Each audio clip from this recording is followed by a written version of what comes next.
Okay, so for obvious reasons, I won't be recording for the next few days. As you can see, this is my road, this is my house, this is where they're digging. I have no driveway.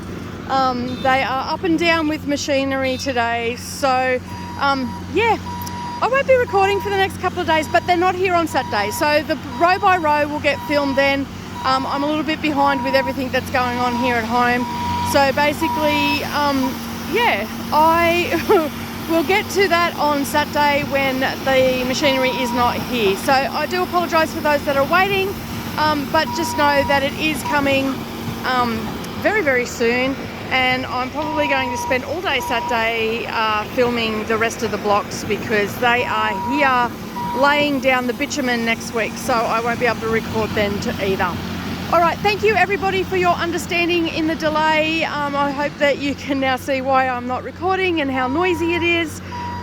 But yeah, we're going to have a fabulous new road soon. I will talk to you soon. Have a great day, everybody, and thank you for your understanding.